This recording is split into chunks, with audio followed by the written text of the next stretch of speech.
Una de las cosas que más os preocupan cuando alquiláis una autocaravana es el llenado y el vaciado de las aguas. Del vaciado de aguas vamos a hablar dentro de un momento, pero del llenado de agua limpia es el momento ahora, ¿vale?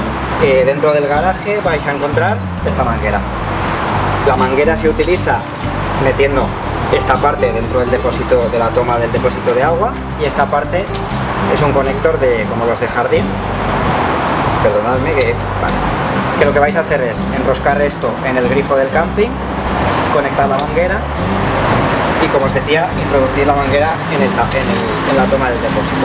El tapón se abre con la llave, la que no es del motor de la autocaravana, y lo que hacéis es abrir la cerradura y desenroscar el tapón y sacarlo.